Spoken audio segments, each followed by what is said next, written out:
Coalition is a multi-stakeholder alliance to foster meaningful connectivity and digital transformation globally in the hardest to connect communities, with a focus on, but not limited to, least developed countries, landlocked developing countries, and small island developing states.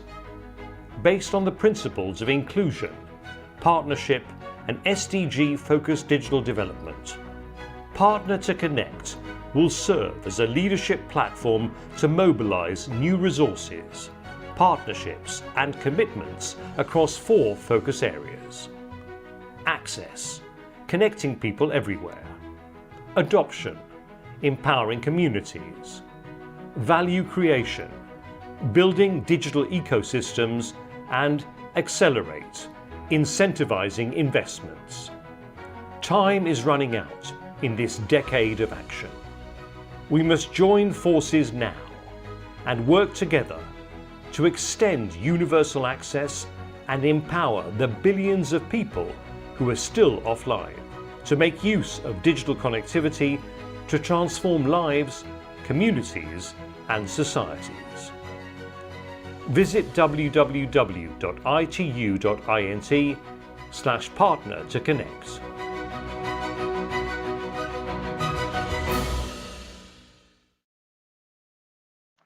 Well, welcome everybody to this 3rd web dialogue of the P2C Digital Co-Development Series, which is leading up to the Digital Development Roundtable at the World Telecommunication Development Conference in Kigali, Rwanda, which takes place from the 7th to 9th of June. I'm David Kirkpatrick. I'm a journalist based here in New York, and I'm with a company called Economies. And it's been my honor to be part of this series for the last couple of years, actually. And I'm very excited to be moderating this session today. And let me just quickly tell you how the session will go. The first segment is going to be dedicated to the presentation of the white paper, Achieving Universal and Meaningful Digital Connectivity, which was co-produced between the ITU and the UN's Office of the Secretary General Envoy on Technology that was just announced yesterday. The second segment of the session will include a deep dive into the key pillars and issues that are driving change in this focus area 3, building digital ecosystems, as well as initial pledges made under the umbrella of the coalition. So to get us started, it's my pleasure to introduce my neighbor here at the table in New York, Doreen Bogdan-Martin, the director of the ITU Telecommunication Development Bureau. Thank you so much, David. I hope you can all hear me. Good morning, good afternoon, and good evening. Thank you so much for joining us for this 3rd dialogue of our Partner2Connect coalition. Partner2Connect, as most I hope know, is a global leadership level multi-stakeholder alliance that was launched by the ITU in 2021 in very close cooperation with the Office of the Secretary General's Envoy on Technology, and as part of the UN Secretary General's roadmap for digital cooperation. The purpose of Partner2Connect is really to generate a movement not of words, but a movement of actions and commitments to connect people, empower communities, and to build digital ecosystems and incentivize investments to build a sustainable and inclusive world for all. With our 4 focus areas, we have built together with our action leaders, our area leaders, what I would call a very robust action framework. And of course, that was done together with our knowledge partner, the Boston Consulting Group, who's hosting us here for the physical part of our meeting today. We have been delighted to. This work builds on extensive and inclusive consultations with a wide array of stakeholders from across the globe. Last time, a couple of weeks ago, when we met here in New York, we had launched our P2C online pledging platform, and we are very excited about the interest that that platform, our pledging piece, generate with civil society groups from around the globe wanting to come pledges. In today's session, we're going to dive deep, which is about building digital ecosystems, which ultimately value creation. We're also going to look at ways that will help accelerate the digital transformation of societies through a whole of ecosystem approach that nurtures entrepreneurship, that nurtures innovation, and of course, job creation through collaborative policy and regulatory practices that are supported by data. Thriving digital ecosystems are key to empowering the 2.9 billion people that are still offline, and to make that connectivity meaningful to those that we count as connected, but continue to face many challenges in leveraging connectivity that can actually help to improve their lives. Partner2Connect is all about driving universal connectivity. Yesterday, thrilled to launch together with Secretary General Tech Envoy universal, meaningful connectivity targets that will help us to really chart the path towards our vision of a fully connected planet. That work, as I mentioned, was developed with the Tech Envoy's office and basically comprises 15 aspirational targets that prioritize universality, technology, and affordability to ensure that everyone can benefit from the power of connectivity. More about those targets today in our session. Of course, with our goal, we want to make sure that these targets are not just aspirational, but that they're actually achievable. So with that, ladies and gentlemen, thank you to those of you that are here with us physically. Thank you to all of those that are joining. Excited to dive into our session. Going to hear more from some new pledgers that have come forward. So looking forward to hearing about those pledges, and also to engage our coalition focus area leaders. With that, back to you. Thank you. Thank you so much, Doreen. Now I'm pleased to give the floor to Heidi Schroeder as Fox, who is the acting High Representative for the Office of the High Representative for the Least Developed Countries, Landlocked Developing Countries, and Small Island Developing States. So Heidi, please. Thank you very much, David, and good morning, good afternoon, good evening, everyone, distinguished colleagues and distinguished guests. I'm sorry I can't be there in person today in this beautiful Boston Consulting office, but I'm really delighted to be there and participate remotely. As Doreen mentioned, just about a month ago, we gathered there to launch the Partner2Connect pledging platform. And that was very exciting. And at that event, and as I mentioned a day later also in my address to the General Assembly during the adoption of the Doha Program of Action for the Least Developed Countries, excuse me, I was humbled by the extent to which the international community is really collaborating to ensure meaningful connectivity in the most vulnerable countries, those that are either least developed, landlocked, or small island developing state. And the pledges from Vodafone, from Microsoft, from GIZ and others, which included significant benefits, especially to the least developed, will really contribute towards closing the digital divide in the countries that are left furthest behind. We all know the statistics very well. 3/4 of people in the LDCs are covered by mobile broadband network, but fewer than 1/3 use the internet. In advanced economies, of course, almost everyone is online.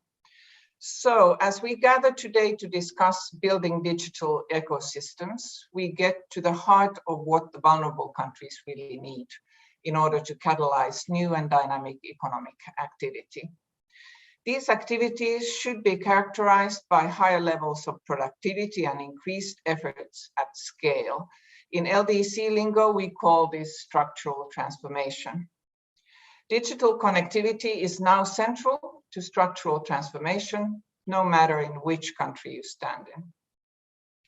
We need to heed what was highlighted in the recently launched Financing for Sustainable Development report, that if the digital divide persists, LDCs are at risk of falling behind and becoming mainly users of and data providers rather than inserting themselves productively into the global digital value chain.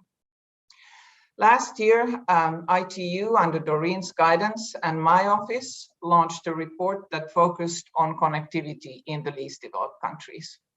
In that report, the prominent message was that more needs to be done in LDCs to ensure productive use of broadband technologies. For many internet users in some of the vulnerable countries, the focus is almost exclusively on social media or entertainment.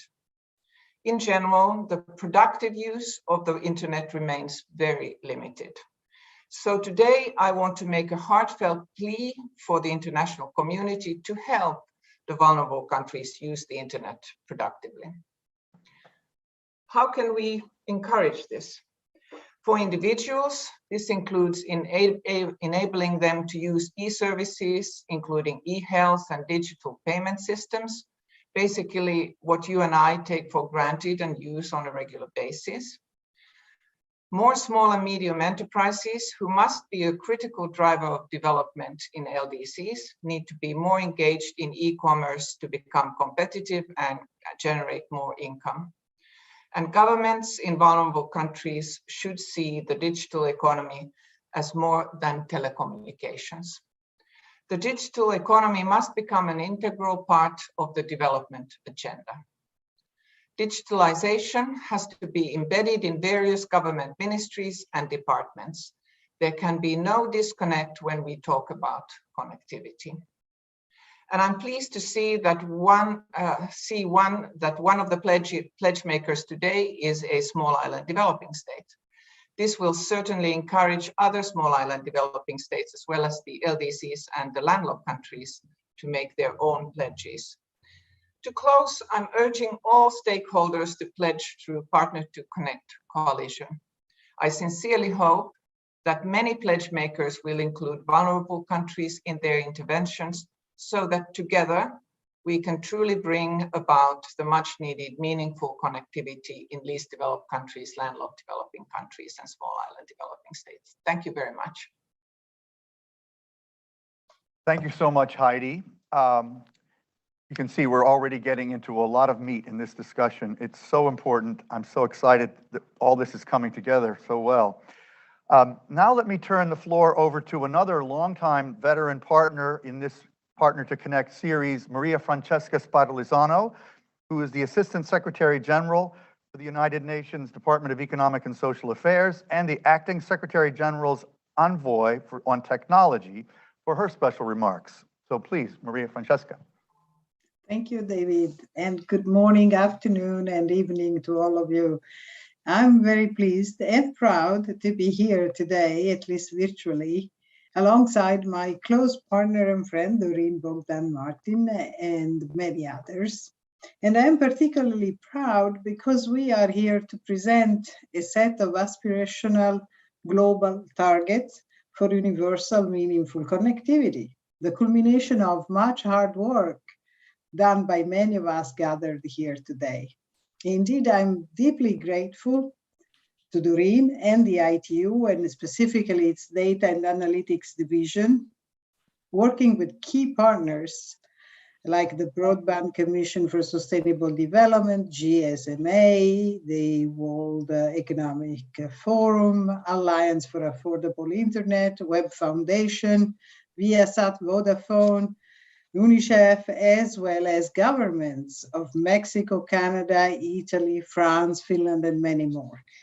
We are making history as part of a groundbreaking multi-stakeholder effort to fulfill a key recommendation in the Secretary General Roadmap for Digital Cooperation, establishing for the first time a baseline, definition, and matrix for measuring universal and meaningful digital connectivity.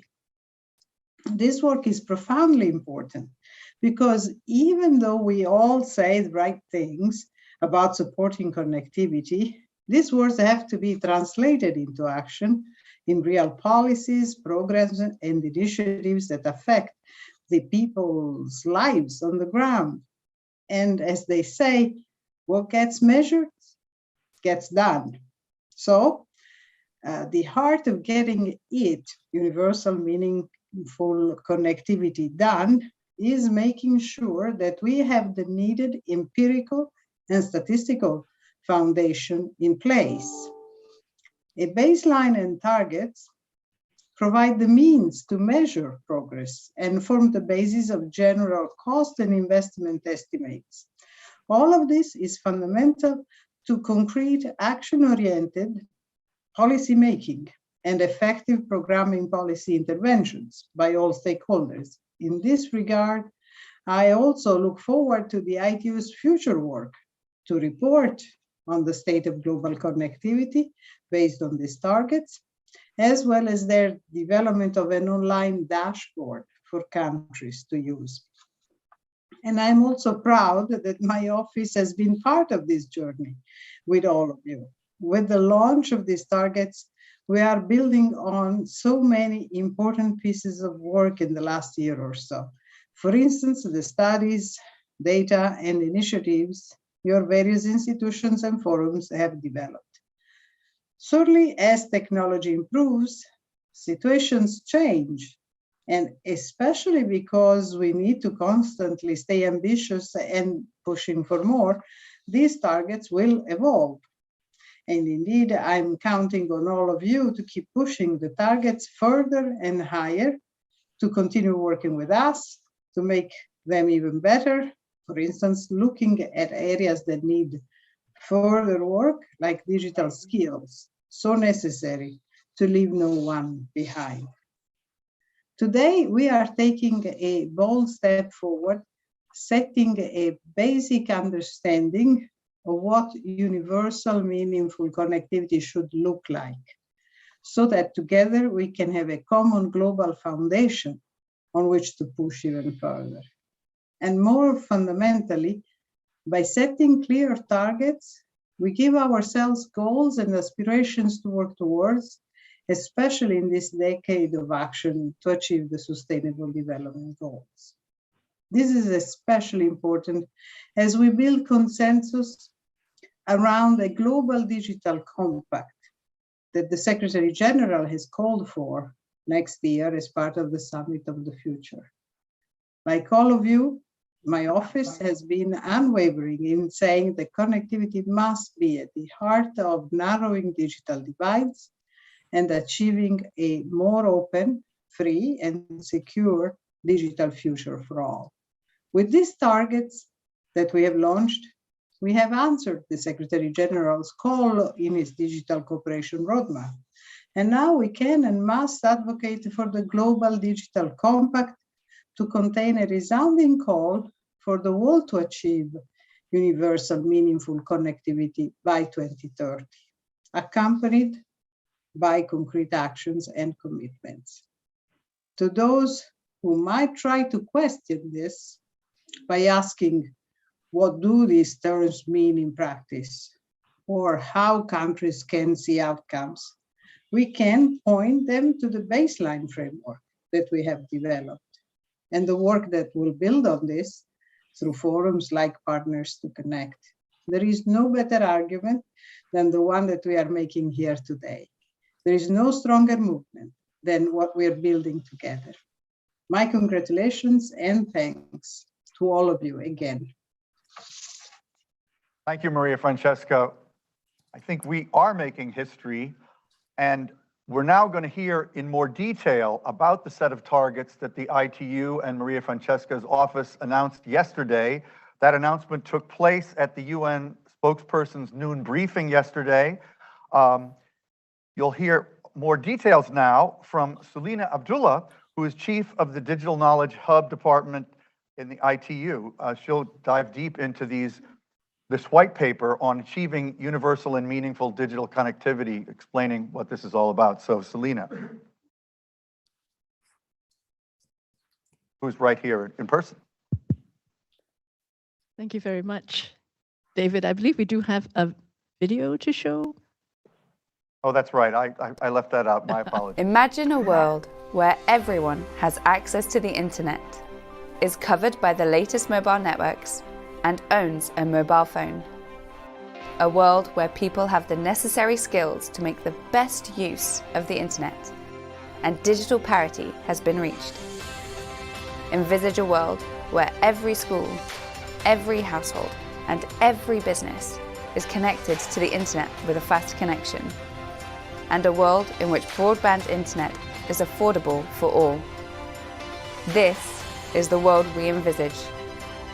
To achieve this, the International Telecommunication Union and the Office of the Secretary-General's Envoy on Technology have developed aspirational targets on universality, technology, and affordability to give countries and stakeholders a clear direction forward. Universal and meaningful digital connectivity is the possibility for everyone to enjoy a safe, satisfying, enriching, productive, and affordable online experience. The targets will help countries prioritize interventions, monitor progress, evaluate policy effectiveness, and galvanize efforts to achieve universal and meaningful connectivity by the end of the decade. Together, we can implement the UN Secretary-General's Roadmap for Digital Cooperation and achieve that vision of universal and meaningful digital connectivity by 2030. Let's partner to connect. Let's achieve this vision together. Learn more at www.itu.int/UMC 2030.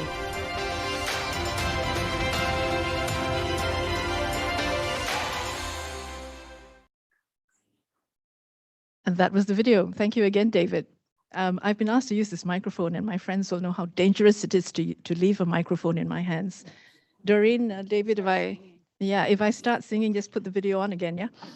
So, well, let me start. Our three opening speakers have already touched upon this important topic and introduced these targets to you.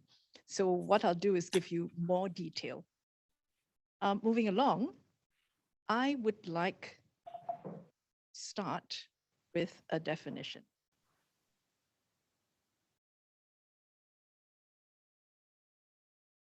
And while we get to the second slide,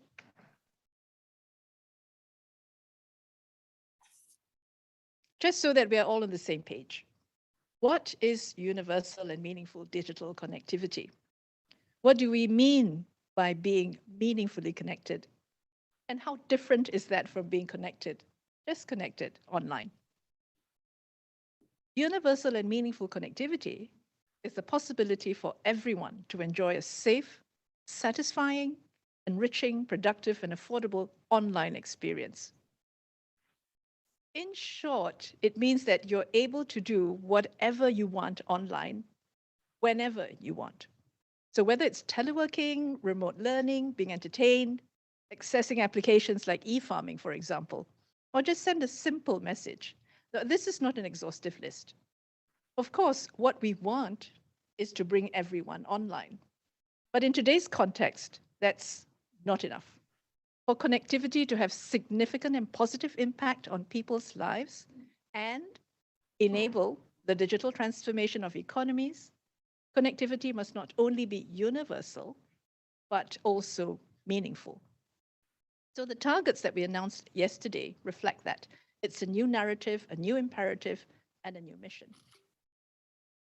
So let me touch on the process that led to the formulation of these targets. It's the result of a multi-stakeholder consultation initiated in early 2020 as a follow-up to the UN Secretary-General's Roadmap for Digital Cooperation. The definition that I just gave was used to develop the analytical framework shown on this slide. And this framework was used to do two things. First, define the baseline for universal and meaningful connectivity. Secondly, formulate targets for 2030. The baseline indicates where countries are today, and the targets indicate where countries ought to be by 2030. As you see on this expanded version, The framework and the baseline are deliberately agnostic about the interventions needed to achieve universal and meaningful connectivity. And that's because there is no single recipe for success that can be prescribed to all countries. Our intention is not to prescribe a specific policy mix. So the levers that you see shown on the left are out of scope. And similarly, the framework and the baseline are agnostic about how connectivity is used. We don't intend or want to prescribe any specific behavior, nor is our intention to dictate what people ought to do online. These applications and their eventual impacts are represented on the right-hand side of the panel. And so those aspects too are not within our scope. What we have is a baseline comprising 29 indicators that collectively describe a country's current state of connectivity and how close a country is to universal and meaningful connectivity. Of the 29 indicators that currently make up the baseline, we set targets for 15, where there is a clear ideal state to aim for. We didn't set a target for all indicators because for some of these indicators, there is no clear objective ideal state to aim for. And for some, there is limited data coverage, and we didn't want to set targets that only a fraction of countries can track. Well, finally, less is more. We believe that 15 targets are manageable. That is a manageable number that will not overburden and not deter stakeholders. So as you can see on the slide, the targets call for universal use among the population aged 15 and above. They call for every household, school, and business to be connected. They also call for digital gender parity to be affordable, and they call for schools to be beacons of connectivity. I should also mention that the concept of universality must be interpreted loosely. As you can see, there are several targets set at 100%. Targets will be considered met or nearly met when a country is sufficiently close to the target value. For example, the target of 100% of population using the internet will be considered met or nearly met when the share reaches 95%. And that's because while the spirit of the targets is universal, there will be a margin of allowance to take into account factors such as how countries gather information, those who are just turning 15, and those who just refuse to go online, for instance. At this point, I'd like to highlight 6 important features that define the spirit of the targets and will contribute to their adoption. The targets are ambitious because we are aiming for the ideal state. They are time-bound. The deadline is 2030, like for the SDGs. It's short enough to create a sense of urgency and long enough to deliver. The targets are set as absolute values, i.e. we are not aiming for a mere progression from current levels, for example, 20% above a current penetration rate. So these are absolute values. Next, the targets are all the same for all countries, and we don't have differentiated targets. The targets are primarily for countries. We want countries to aim for universal and meaningful connectivity. So if each country meets its targets, then the world would have met them. The targets are consistent with and complementary to existing global targets in both the spirit and substance. And we hope that this approach and features will make the targets clear, intuitive, easy to communicate, easy to track, and more likely to be adopted. Why do we need them? There are 4 main reasons. The targets help to promote the concept of universal and meaningful connectivity. They provide a clear direction and common reference point. They provide a tool for advocacy and for monitoring. And they encourage evidence-based decision-making, which is critical. Yesterday's unveiling of the targets was the first step in a process to encourage the adoption of the targets. Moving forward, in June, ITU will release the Global Connectivity Report of 2022, which will feature a preliminary assessment of global progress towards these targets. So please stay tuned for that. In November, we plan to release the Universal and Meaningful Connectivity Dashboard so that we and countries can start tracking progress. Beyond 2022, we plan to monitor progress towards these targets at country, regional, and global levels. So with the inevitable changes in technologies, needs, applications, and behaviors, the concept of meaningful connectivity is bound to evolve. More data and indicators will become available. So in fact, the baseline will be adapted on a regular basis to reflect this evolution and developments. Some targets may be added. The version of the baseline that you see today should therefore be seen as the first of many. Thank you very much for your attention. For more information, there is a dedicated page. As you can see, it's itu.int/UMC 2030. And if you have any questions, please don't hesitate to put them in the chat. My colleagues Thierry and Martin are here to assist you as well. And I'm giving the mic back to you, David, without even breaking into song. Thank you. You can break into song because what you're doing is very important. Well, thank you so much, Selena. So now we're going to shift gears a little bit and enter the second part of the session, where we're going to take a deep dive into focus area 3 of the Partner2Connect Digital Coalition, which is value creation, building digital ecosystems, which is obviously critical to achieving all these very ambitious but achievable goals. So let's start out with a video. What do you use the internet for? People use the internet for different types of things. Some use it for communicating, others for learning, others for accessing basic services, and others for creating value. Having access to the internet and having the right skills to be able to use it is important. But equally so is what people do with that connectivity once they have it. Thriving digital ecosystems are key to empowering the 2.9 billion people who are still offline, and to make connectivity even more meaningful to those already connected.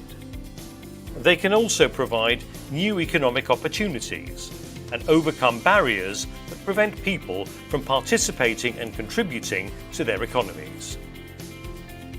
Through its 4 focus areas, the Partner2Connect Digital Coalition seeks to drive universal, meaningful connectivity and digital transformation globally. The focus area 3 of P2C aims to accelerate the digital transformation of societies through an inclusive whole-of-ecosystem approach that nurtures entrepreneurship, innovation, and job creation through collaborative policy and regulation practices supported by data. Are you ready to use the power of digital to create value and help transform societies and economies? Join P2C.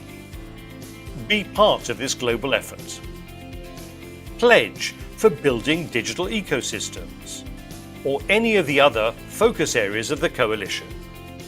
Visit www.itu.int/partner2connect or email us at partner2connect@itu.int.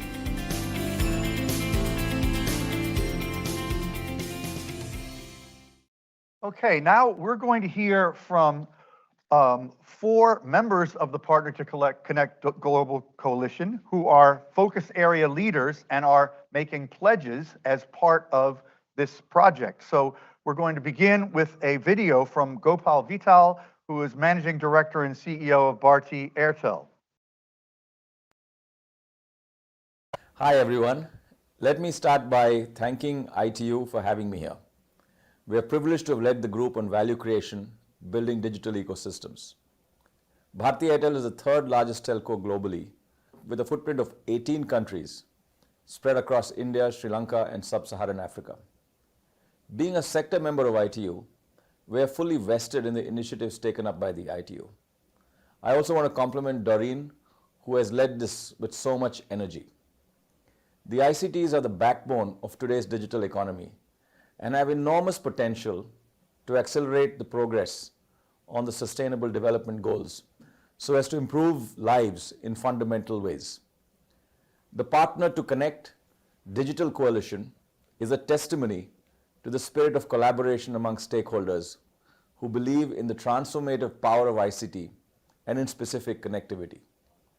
The focus area we've led, value creation, building digital ecosystems, looks at three aspects: digital innovation and entrepreneurship, development of application and services, and driving the digital economy. In each of these areas, Airtel has created a meaningful impact for our customers.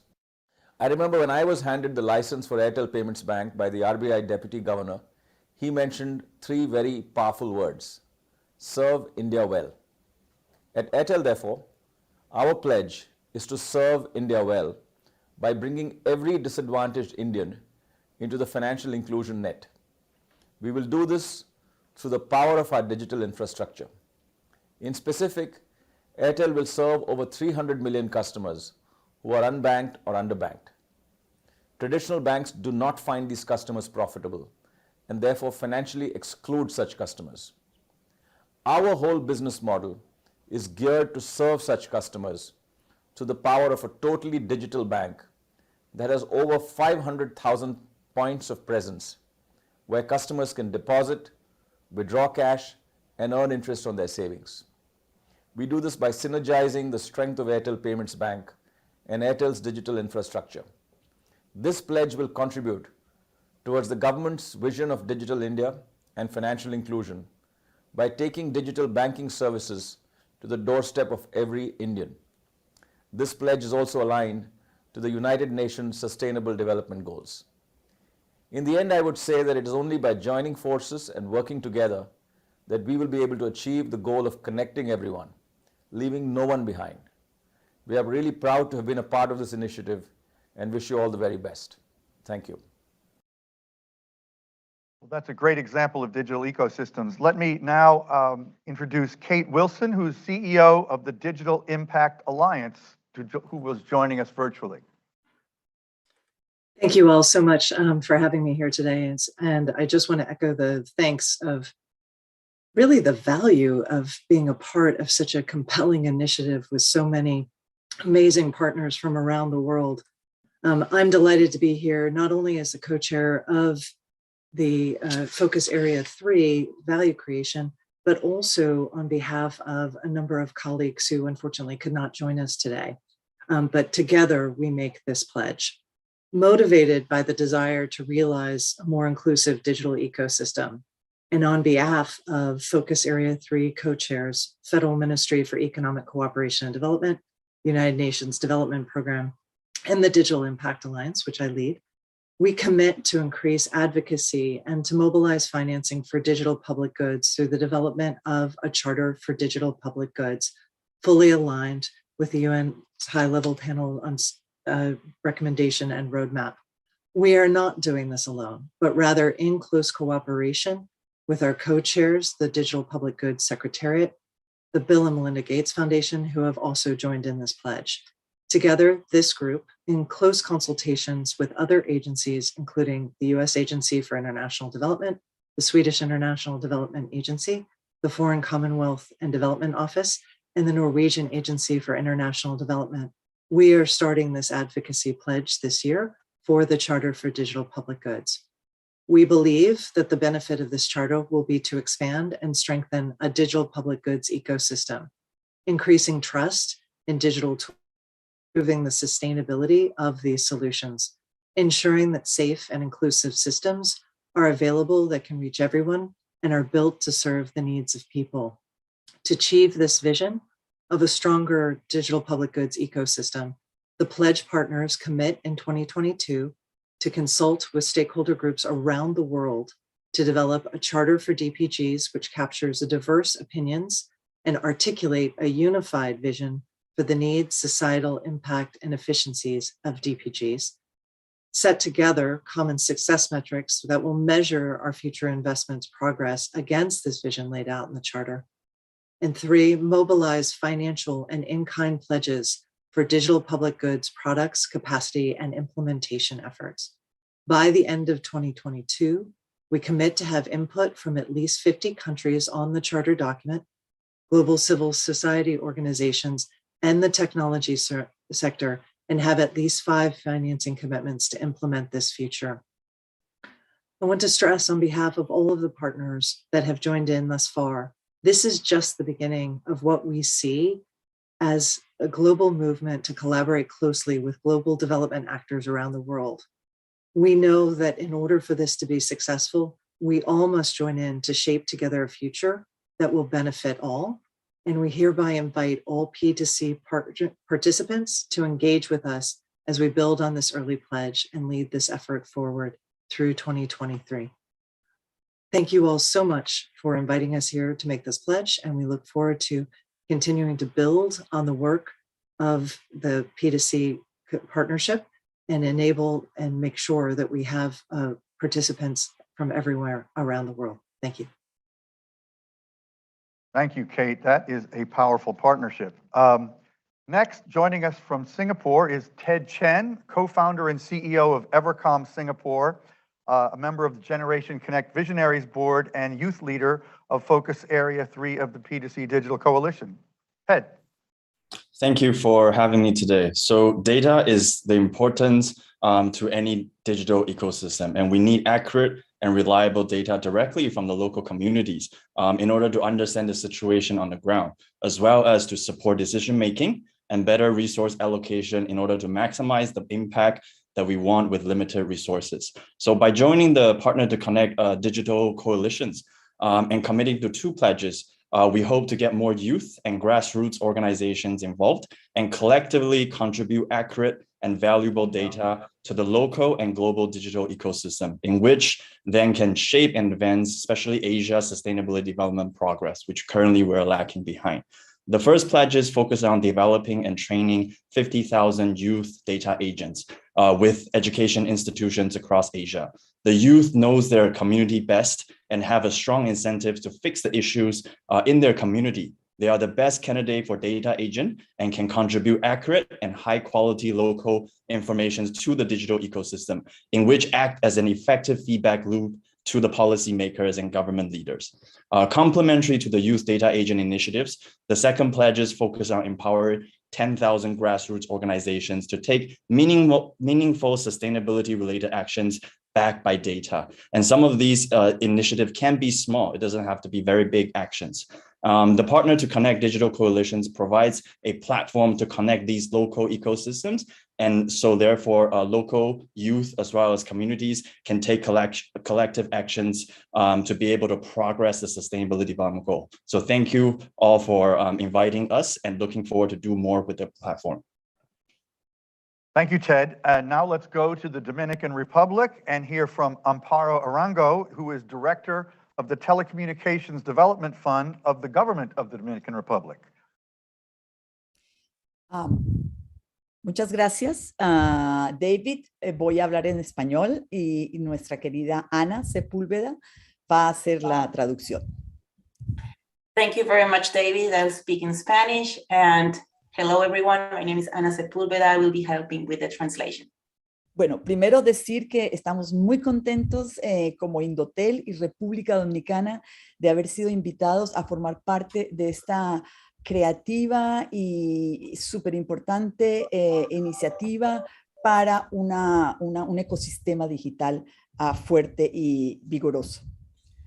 So first of all, we want to say that we're very happy and grateful to be part of this initiative on behalf of Indotel and also the government of the Dominican Republic to be part of this creative and important initiative for building digital ecosystems. And thanks to Doreen Bogdan Martin por hacer este esfuerzo para realmente conectar de manera significativa nuestra gente. And once again, thank you very much to Doreen for making this tremendous effort to connect everyone in a meaningful way. Bueno, bajo el lema de conectar los no conectados para avanzar hacia el acceso universal a las tecnologías digitales, a las TIC y contribuir a un desarrollo sostenible, a un ecosistema saludable, el Indotel tiene pautado varias iniciativas que son una prioridad a nivel nacional vinculadas a nuestra agenda digital 2030, pero también vinculadas a las pautas de la Unión Internacional de Telecomunicaciones en esta alianza para un ecosistema sostenible.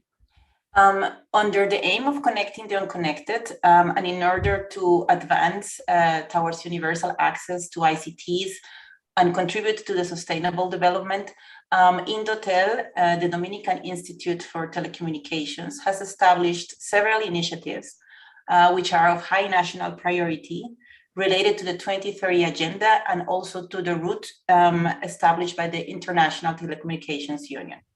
Sí, en particular, voy a mencionar 4 proyectos, iniciativas que están en marcha y entendemos que están apuntando a los elementos centrales de este ecosistema digital sostenible y aportando esa creación de valor. In particular, I want to highlight 4 initiatives or projects which are our pledges that contribute to the building digital ecosystems and also connecting the unconnected. Estos temas son una canasta digital social, segundo, un sandbox regulatorio, tercer tema que estamos trabajando es la 5ª generación de telecomunicaciones 5G y expandir la conectividad de banda ancha en los hogares y en todo el territorio nacional.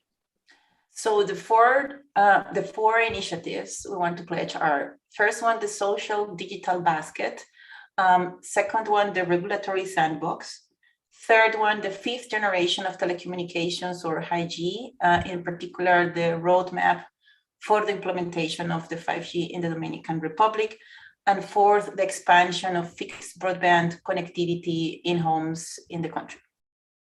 Y por último, no estaba en el guión, pero a partir de la presentación de la encuesta, de la medición de conectividad significativa, quiero anunciar que por primera vez República Dominicana estará haciendo una medición de conectividad significativa a través de una encuesta nacional de hogares que inicia este mayo, el 15 de mayo de este año.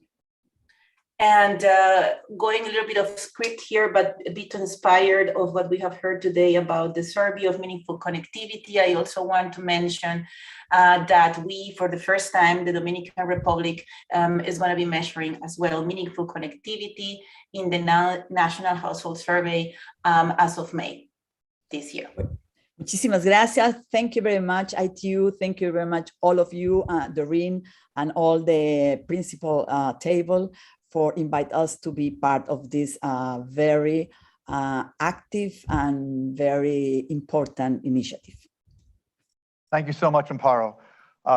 Great to see a lot of really active discussion in the chat, including someone who's just written something who is in the Ministry of Digital Economy, Telecommunications, and Innovation of the Ivory Coast. So it's really great how global this is. So now we're going to look more closely at some of the key issues related to Focus Area 3, and I'm going to turn the floor over to Michael Wilms, who's a partner and director at BCG, who's, as Doreen said, BCG is a hugely important part of all this project. So Michael. Thank you, David. And Attila, if you could show the slides, please. So I think, as Heidi Schroeder's folks also highlighted, it's important that we can move beyond using connectivity only for entertainment and connecting people, and really drive value creation also in less developed countries. I think if we look at what's driving economic growth in the US and in Europe, digitization of businesses and ecosystems has been a huge driver in the past years. And it's also necessary to sustain the whole connectivity ecosystem and the investments in infrastructure economically longer term. So to really get there, we believe that it's important that each and every country has a viable ecosystem for digital value creation. Now, there's a number of factors there, and we'll dive into that a bit deeper on the next slides. But clearly, advanced digital skill sets, innovation capacity, catering to the local and national challenges that we see across basically all of the SDGs and economic development is a key empowering factor to drive this going forward. And as was also said before by Kate, I think creating digital platform and a digital public good, especially in the LDCs, LLDCs, and SIDS, require quite major effort going forward. And this is particularly also true as many of these countries have a fairly small economy. So it's also important to start thinking about how can we partner up and create some broader ecosystems and get scale. So the factors we'll dive into are digital innovation, entrepreneurship. How can we use these to create more targeted, relevant applications and services in a safe, trustworthy way? And then start building more of a digital ecosystem to ensure also that's inclusive for the whole wider population to take advantage of. And if we can get that to work, I believe we can get a flywheel, which will get the purple, red, and also green bars on the left-hand chart up, and see that we get to the 100% target that Sulina outlined for 2030 by building this ecosystem around the pure connectivity and make sure we can get it sustainably financed as well. Just on the next slide, as a reminder for everyone, sort of last time when we were in this same setting, we presented the full action framework, which has 12 pillars across the 4 focus areas. Today, we'll focus on the value creation and how can we build digital ecosystem, which has 3 key pillars: digital innovation, entrepreneurship, application and services, and digital economy. And obviously, we need something which is consistent across all of these 12. Without that, each and every one may be separate and not sustainable. But if we can get this to work across all 4, I believe we can get to something which long-term will work. Zooming in on the 3 pillars we are focusing on today, and we'll have the discussion after my, my little presentation has ended. If we move to the next slide, clearly, there's a lot of work to be done around digital innovation and entrepreneurship.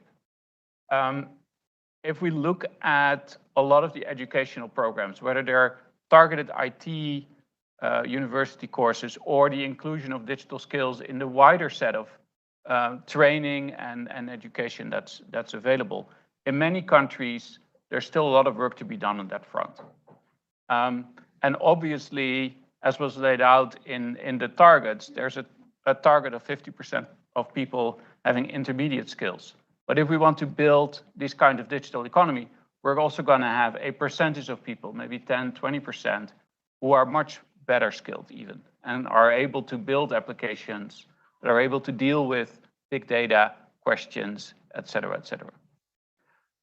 The other thing to start creating more entrepreneurship is actually connect people in startup ecosystems and ensure that we get Silicon Valley-like setups in many more places in the world. Obviously, that doesn't come by itself, but we do see efforts where you get incubators where lots of small companies can work together. And we are seeing some hubs in developing countries already, sort of Nairobi being a good example. And if we can get more of those spread in more countries around the world, we should be able to see a lot more innovation. Zooming then into the next pillar, which is application and services. There's a lot of barriers here still. A lot of these investments are having quite a short-term point of view around what's profitable in the coming 2, 3, 4, 5 years. We need to get also a point of view where this is seen as an investment in infrastructure and the payback may not be direct, but indirect. That also means, and I think Kate made a great pledge here, we need to start creating a much wider set of digital public goods and think around how can we use that to co-create in the local communities, using those digital public goods as a basis for that kind of innovations and building new businesses.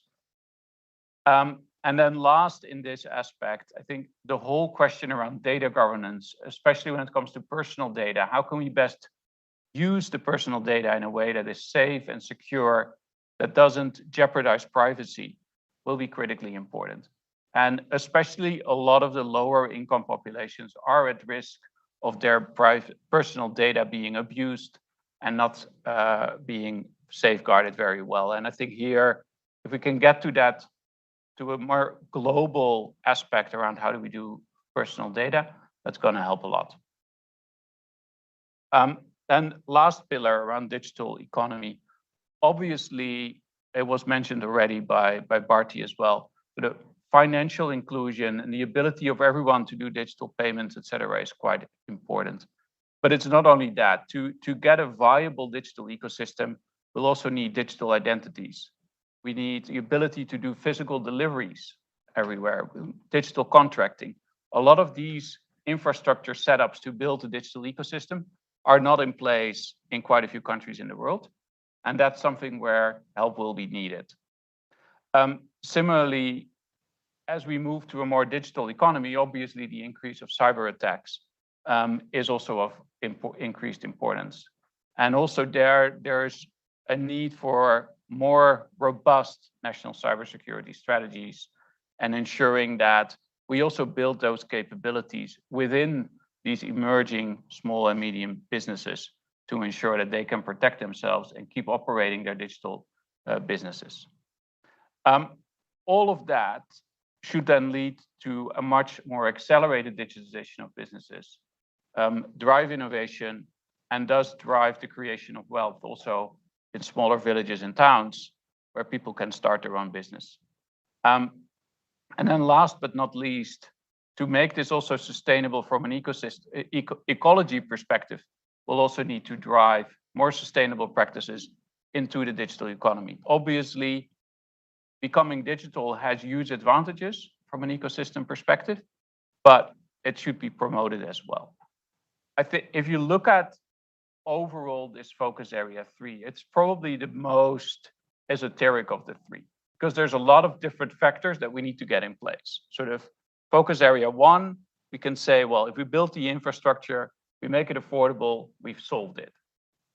This is much more around how can we get a lot of little different interactions to play together in a way that it starts stimulating each individual and starts making them capable to drive innovation and thus create value.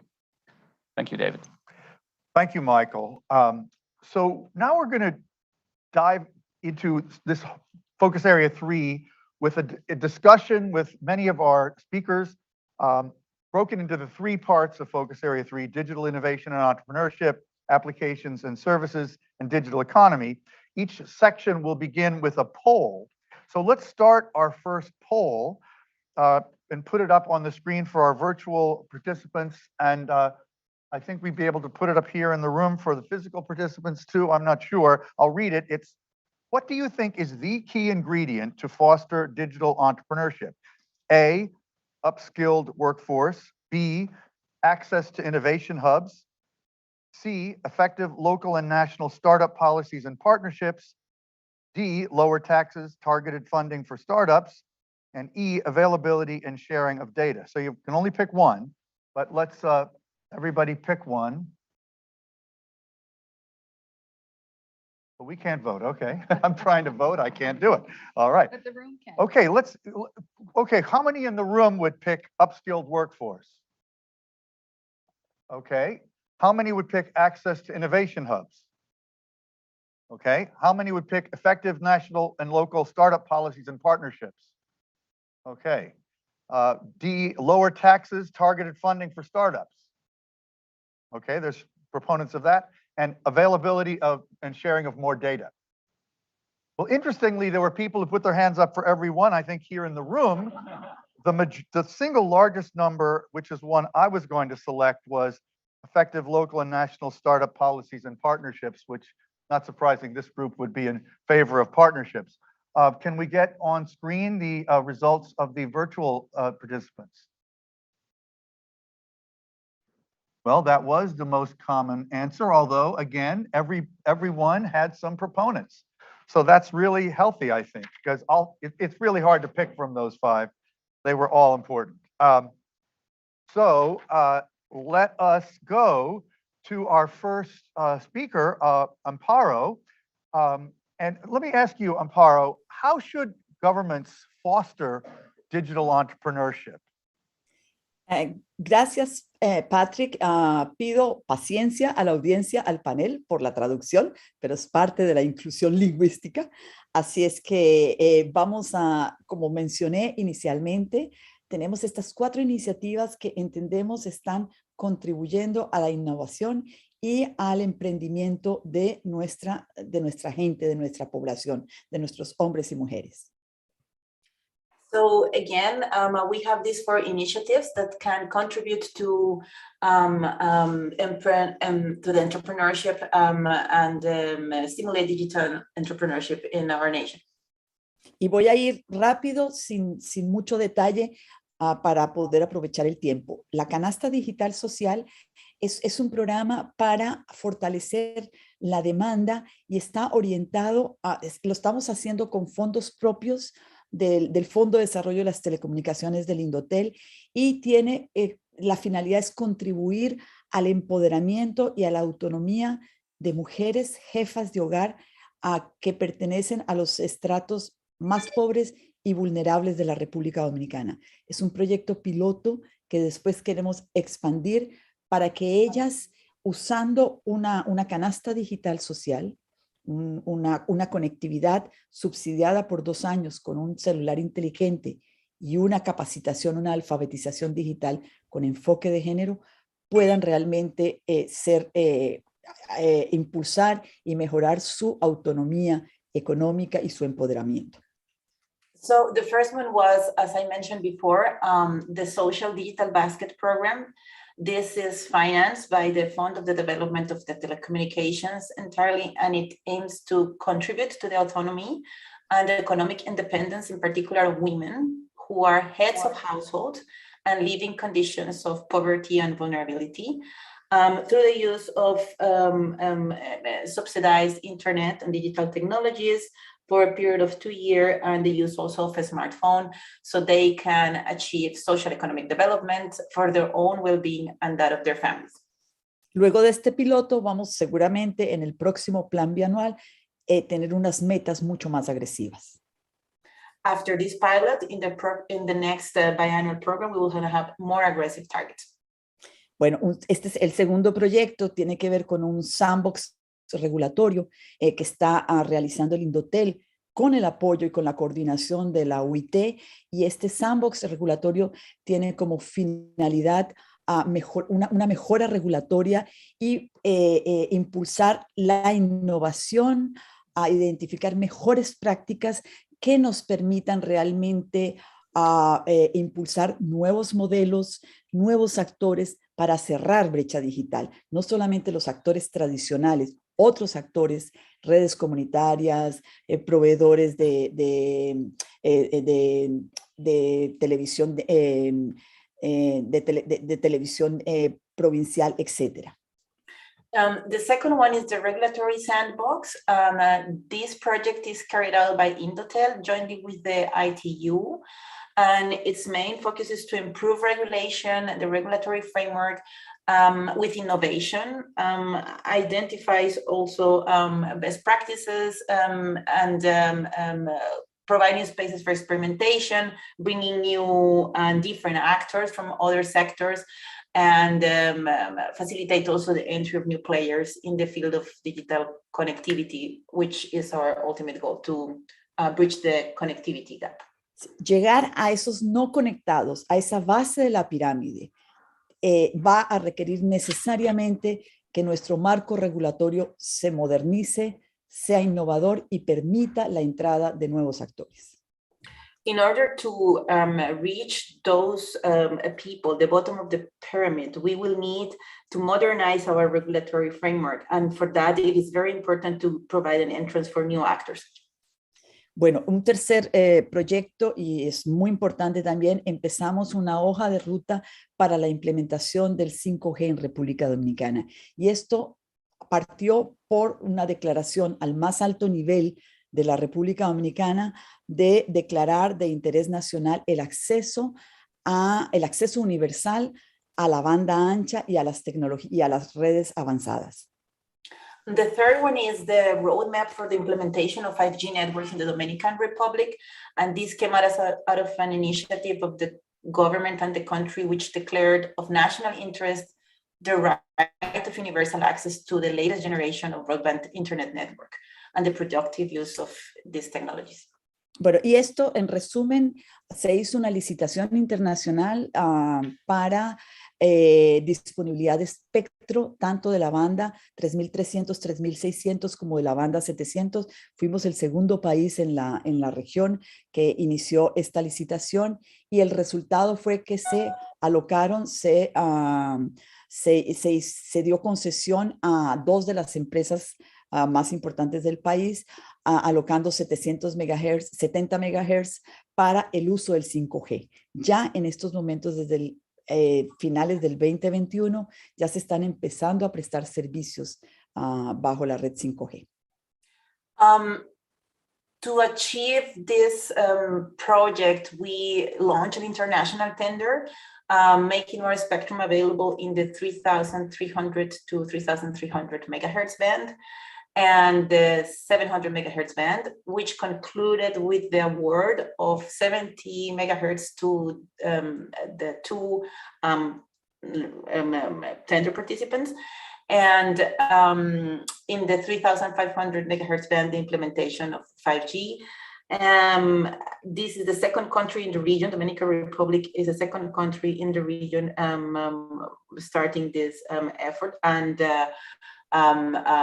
we are starting to plan to offer services from December, started offering services from December last year on. Y el despliegue de esta red junto con una actualización del 4G también en toda la República Dominicana nos va a permitir apoyar la innovación, creatividad, el Internet de las cosas en el marco de nuestra Agenda Digital 2030, que tiene metas también agresivas.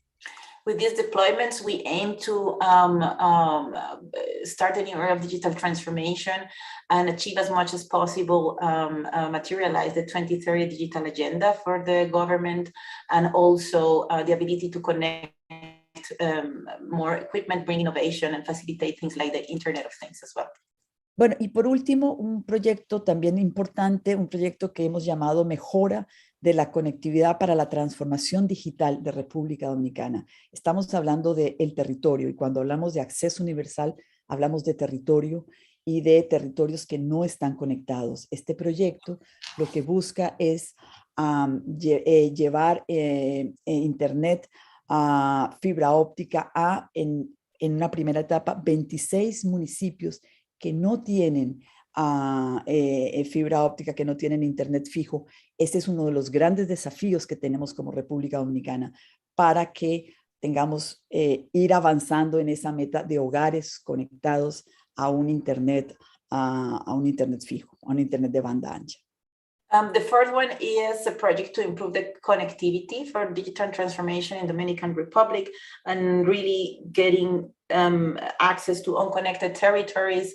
It seeks to increase the levels of affordable and quality broadband connectivity through the deployment of digital infrastructure in about 26 municipalities that right now do not have fixed internet networks.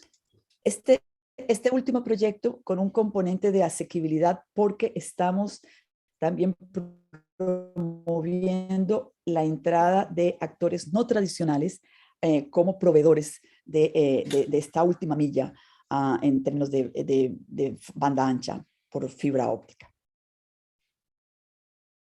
And again, as I mentioned before, this has an affordability component to promote the entrance of non-traditional players. Bueno, y tiene también el último componente de este proyecto es un plan nacional de alfabetización digital. Tenemos una meta de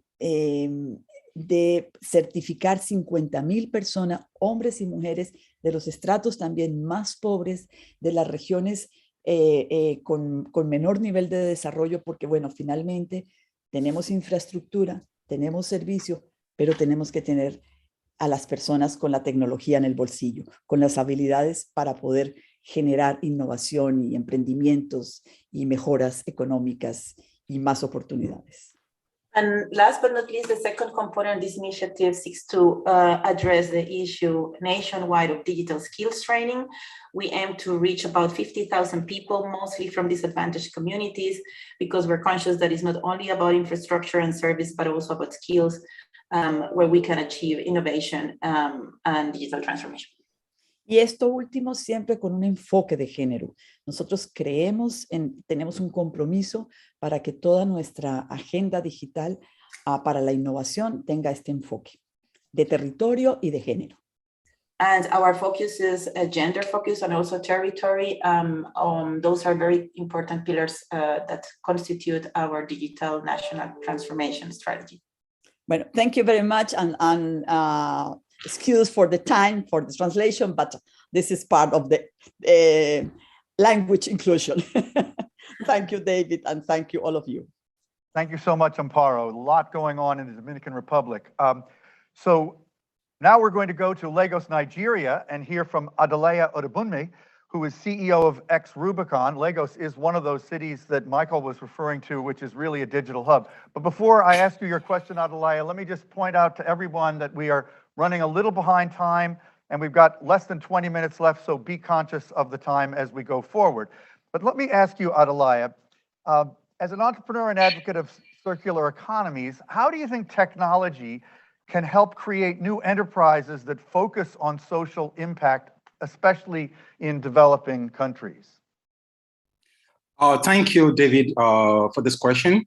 If you see the way it has been, our traditional way of doing things has not really worked for us here, especially in the, let's call it developing economy. And yet we also still have a lot of challenges from public safety, transportation, waste management, healthcare, finance, and agriculture. So that creates this concept of, yes, we have social problems. So the only way you can connect to solving this social problem are through technology adoptions. So as it were, we're also seeing the high level of internet penetration and ICT penetration in this part of the world. And as such, the best way to then solving these social problems then to use technology and key into those adoptions. And of course, you start to get the required results. So one of the main focus has also been how can we connect people to enablers and also be able to provide data for insight. Because one of the major challenge that this part of the world has also faced is the fact that there is no data for insight. So you just see everybody working from January to December, trying to make plans and all that, including government. So there are no data, and there's no how you can run a state. There's no how you can run a government. There's no how you can run a country without those data. And that is where what we are creating to ensure that everybody are able to plug in and have access to these ITC tools, including internet, to give value to the public. And also, we've also noticed the fact that there's some population, we have a substantial amount of population that also not yet on, I don't have access to ITC tools. But what we've noticed is this, but when you create this enabling environment for technology to strive, it propels people who have seen the value in it to now go around to say, you know what, I need to get this smartphone, I need to get this laptop, I need to get this so that I can connect. And we're seeing that even in rural area. So what that gives to us is improving citizens' engagement in social problem, is driving efficiency, is increasing transparency, is building inclusion, and of course, increasing value and building sustainability. Thank you. Awesome. Thank you so much, Adelaya. So now we're going to move to the second pillar, applications and services, and we're going to start with a poll. So, which issue would you address first in order to increase the use of applications and services in LDCs, LLDCs, and SIDS? A, insecure digital public infrastructure. B, limited open source content. C, few smart hubs for digital and commercial connectivity. D, little co-creation with local communities. Or E, data governance framework. And while the online audience is making their selection in the room, let me ask you, which issue would you address first in these less developed countries, and island states, etc.? A, insecure digital public infrastructure. How many would emphasize that first? Okay. Limited open source content. What about that? Few smart hubs for digital and commercial connectivity. Little co-creation with local communities. Yes, there's some hands up on that one. Data governance framework. And hands on that too. Okay, let's get the results from the online audience. I'd say in the room, probably co-creation with local communities was our top one, but online, insecure digital public infrastructure was by far the biggest choice. That's interesting and very relevant. So let's move to Kate Wilson again. Kate, you talked in your talk before about digital public goods as a collective global resource. So what can be done so that digital public goods can be localized and customized to the specific needs of a country? So thanks so much, David, for the question. And also, I was one of those who voted for insecure digital public infrastructure, so I'll probably also make a few comments on that. I think we need to take a step back and also say, like, on top of the critical need to connect every country is then, what's going to drive that connectivity, which, as many of the speakers have touched upon, has been about, having the right content at an affordable price and more accessible to them. And so focus area 3 is really about building that local digital ecosystem that then encourages connectivity to take place. Realistically, every country in the world is on a journey to achieve some form of digital transformation and serve all of its people with the power of digital tools. The challenges are that many of these digital tools are not terribly easy to find. We don't know necessarily if they work together. And they certainly aren't tailored for the number of contexts in which we operate. Now, I came originally out of technology before I joined sort of the policy realm. And I can tell you that every platform in the world starts with fundamental basic precepts. And we need to think about countries' journeys, all countries, digital transformation, as really starting on a basis of fundamental infrastructure, which is enough power, enough connectivity, enough ability to essentially access affordable handsets. Then on top of that, there's a digital public infrastructure, which is often a shared public good of identity, payment layer, a data layer, and an ability to secure that infrastructure. And then what we should be doing is, on top of those fundamental platform precepts, enabling a local ecosystem that can actually build digital public goods on top of it, and a lot of applications and services. Because what is right and correct in Kenya or in Nigeria or in Abu Dhabi or in the US, these are different. And your citizens are best able to actually tailor that. Where they need help is making sure that they can find a robust set of existing digital public goods and digital public infrastructure and make sure that those get laid out. So I would encourage us all to think about this not as an adaptation or a localization, but rather investing together in secure digital public infrastructure and some core digital public goods, and then enabling a local application ecosystem to thrive where the citizens themselves are actually building their technology. That is when, to me, we truly have achieved an ability to serve everyone everywhere with the appropriate infrastructure that is tailored to that country. Thank you. Thank you, Kate. You are a thinker as well as an activist, so it's great to have you here. Now, we're going to go to Bjorn Richter, who is with the government of Germany, where he heads digital transformation cluster of global and sector programs in GIZ.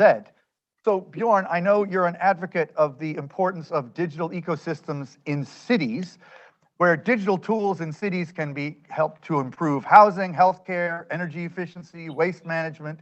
So what do you think we need in terms of policy and standards to create more of these smart, sustainable hubs? And welcome and thank you for being here. Yes, thank you very much as well. And as Kate has pointed it out already, it's a pleasure because I believe we can only we have to only work together to solve the issues globally.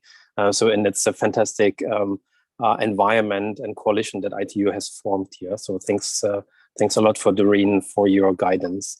But back to your question, I think, David, the current focus is very much regional or internationally, But looking into the cities, what one is then also called smart cities, that shows us a magnificent ability to work and to foster digital ecosystems.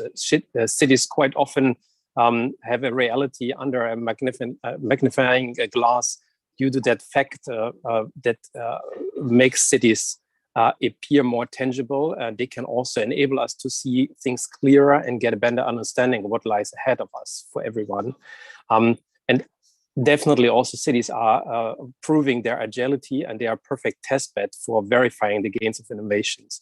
With that variety, we see very promising examples for the application of similar ideas, for example, in South Korea, or also in European cities like Barcelona, with the focus on digital data sovereignty for citizens, and particular focusing on urban planning, or also in Kigali, where the focus is very much on smart cities and the ability of transport on autonomous driving. So the global community has definitely witnessed that on a broader level during the last years in the context of global climate change, while countries were still arguing for the best compromise, cities formed the Global Alliance and moved ahead. And we see that, and we are supporting that also from GIZ's side on issues like energy, that cities are forming urban development initiatives, for example, the International Smart Cities Network of cities in Brazil, India, Mexico, and Peru. So we see definitely there's an opportunity to provide support to digital ecosystem in cities.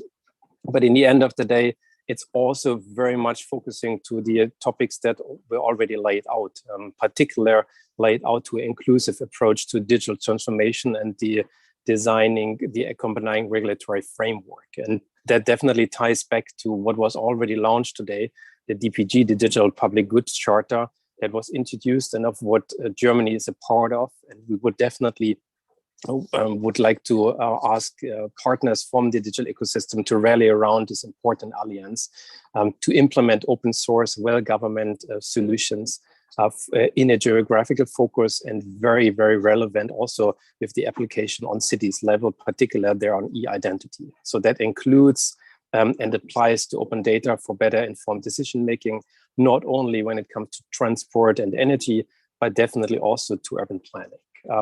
That same is true for our work that was introduced, I think, last meeting already, the GovStack initiatives, in which we design generic application on digital public blocks that every city, and there are particular cities like Singapore are really spearheading the development, can greatly benefit from to really then work for the better of its citizen, and to really then spearhead also the development of what we call smart cities. And I think that's also something that the next speaker is focusing on. Thank you so much, David. Thank you very much, Bjorn. I look forward to seeing what they're doing with autonomous vehicles in Kigali. So we've heard a lot about data, and Bjorn just set up Ted Chen, who's now going to intervene, and from Evercom Singapore, and obviously also Adelaya was talking with some passion about the importance of data. So what's the experience of Singapore, Ted, and how do you think more and better data can be generated to help governments and citizens work together? Thank you for the questions. We believe that there are many ways to generate data. An expensive example could be using high-tech LiDARs or robots to create city-scale digital twins. And from the digital twin, of course, it's much easier and cost-effective to test different city planning scenarios with accurate and rapid simulation. However, crowdsourcing feedback from thousands of local youth across different parts of the cities and initiative just via a simple mobile phone or SMS could also be an effective way to generate data for city planners and for governments to make a better city planning decision. So there's not just one way to generate data, and there's not an expensive way to generate. In fact, there are many ways that we can generate data depending on the community. And for both scenarios, making organized and accurate data available to the public should be a priority. It lowers the barriers, so everyone in the community is empowered to make their contribution towards improving their community. We see Singapore does this by creating a common platform called data.gov.sg. This is where important and highly accuracy related data are made available to the public. Some of these data are static, and some of these data are dynamic with a real-time API access already built in. So anyone can access these dynamic data as well to build their application. So theoretically, anyone can build an app or solutions directly using these data or insights generated from these data. And more importantly, these kind of initiatives encourage youth to pursue entrepreneurship and build a data-driven application that supports the wider digital economy. So for countries that does not have something like data.gov.sg, we hope to leverage on the Partner2Connect digital coalition as another way to be able to better empower and encourage the local youth and the grassroots community. Well, thanks, Ted. This is such a rich conversation. Now we're going to move to the third and final pillar, digital economy, and we have a quite brief poll, which is good because we're short on time. So the question is, are you taking full advantage of the digital economy? This is, I think, a question everybody could answer with some certainty. So are you absolutely, sometimes, or not at all? Let's ask you here in the room, are you absolutely taking full advantage of the digital economy? I dare anyone to put their hand up. Okay, no. How about sometimes? Okay, let's say that's probably what we have to say, but some people might say not at all. So really quickly, I imagine online people were able to answer that fairly quickly too. So let's see what you said online. Okay, some say absolutely. All right, well, I dared them and 35% said that. Good for them. And a small percentage said not at all, but mostly we're sort of sometimes taking full advantage of the digital economy. So let me now move to Rahul Vats, who's Chief Regulatory Officer at Bharti Airtel. Tell us where you're coming to us from, Rahul. Thank you, David, for the question you asked. Well, I was going to ask you, I was asking where you're coming from, but the question, sorry, is how is Airtel helping bring financial inclusion to farmer communities in India? I'm sorry I didn't ask that. I was just hoping you'd tell us what city you're in. So I'm in New Delhi right now, and thank you very much for the question, David. Great.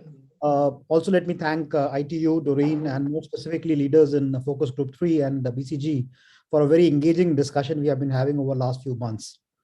At Airtel, we have built and nurtured very strong relationships with all stakeholders, including customers, communities, government, and our suppliers. And in a year gone by, where India and most of the world, by the way, faced a crisis that had few parallels in human history, and which actually permanently altered the normal way of life, I think we at Airtel were able to leverage our digital capabilities and technology backbone to seamlessly serve our customers and the nation.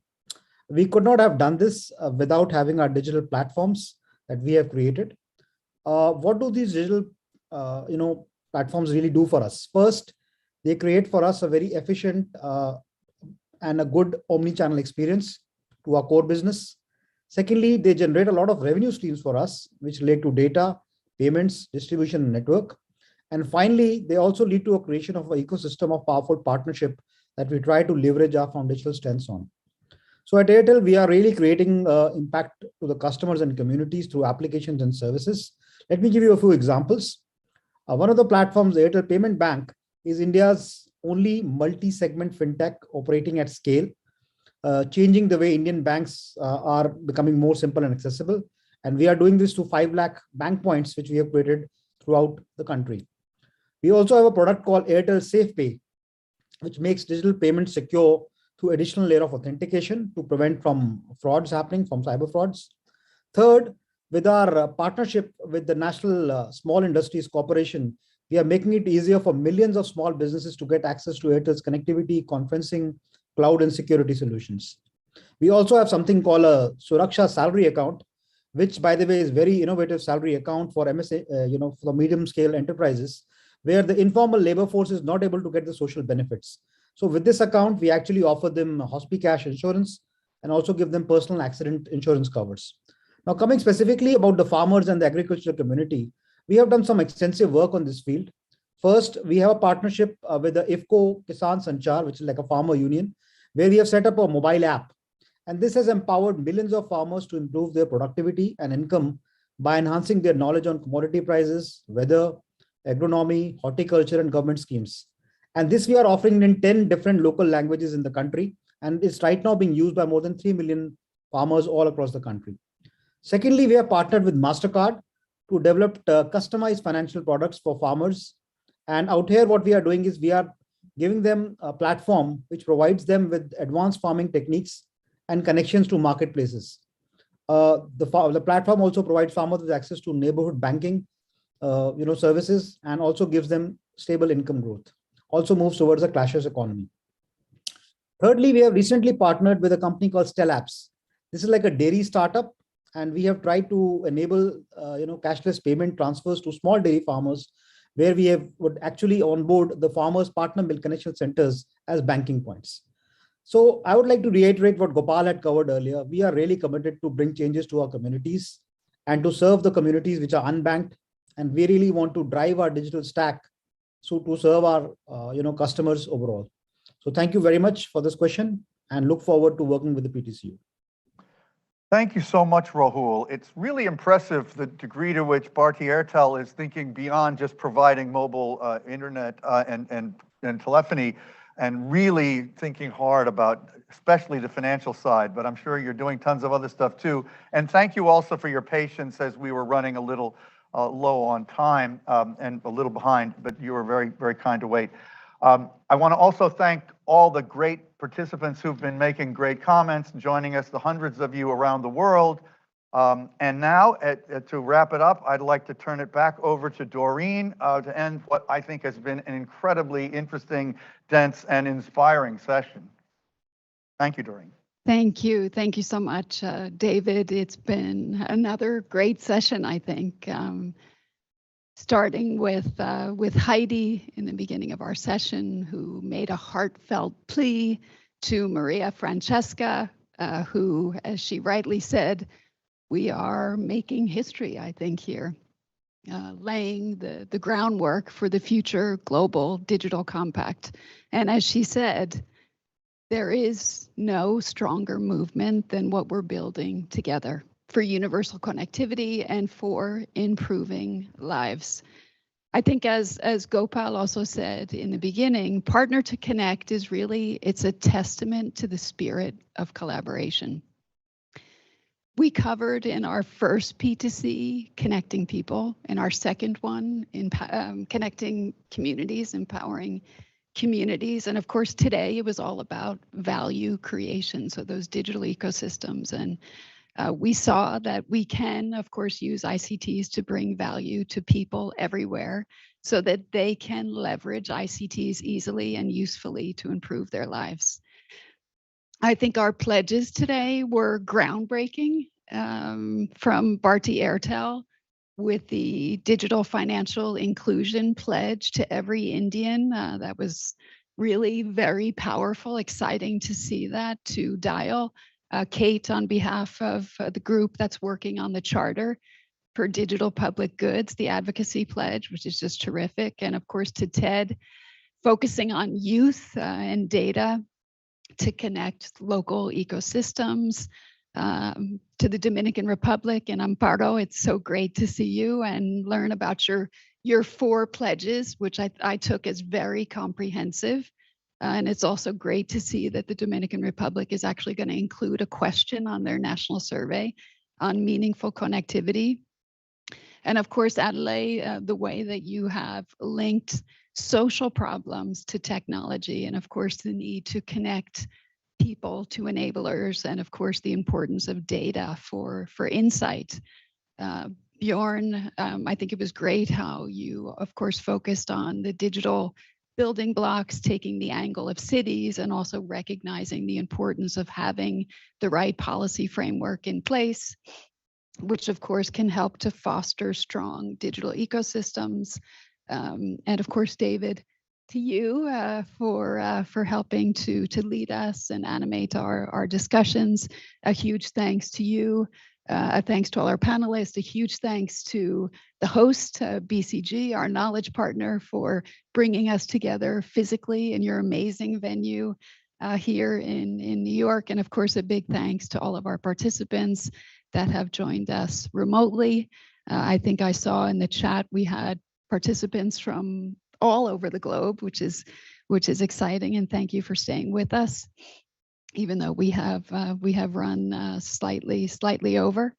And I guess to conclude, again, a huge thanks to our P2C pledgers, those who have already pledged, those that will soon pledge.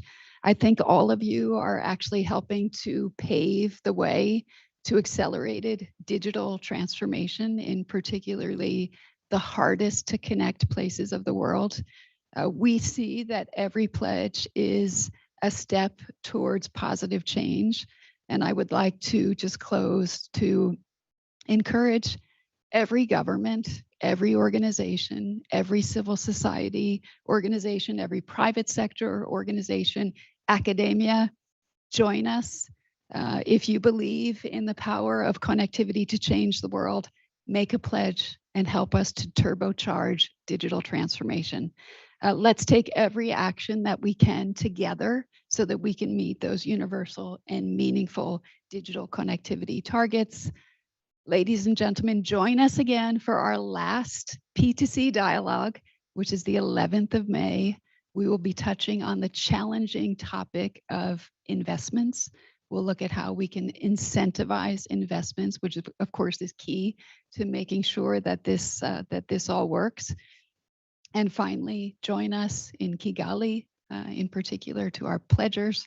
We kick off the World Telecommunications Development Conference on the 6th of June, and our special high-level roundtable series will kick off on the 7th of June and last until the 9th of June. And with that, thank you again. And David, I hand back to you. Thanks. Thank you so much, Doreen. You've said everything I would have said, so thank you. I think we haven't gone too far over, but a little bit. And I would just point out, though, we had speakers from almost every continent, in addition to having attendees from everywhere in the world, pretty much. So thank you all. Again, thank you, Doreen, for hosting us, and especially to BCG, too, for giving us this incredible facility, as well as your intellectual support. So thank you, everybody. See you on the 11th.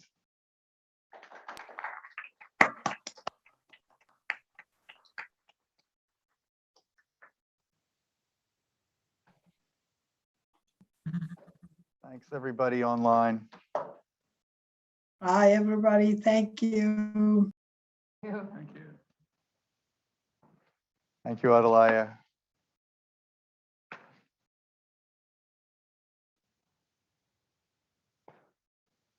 We didn't go that far over. No, it was just a few minutes. The only thing we missed the Q&A at the end, which would have been fun, but we did good without it. Yeah. I'll tell you, this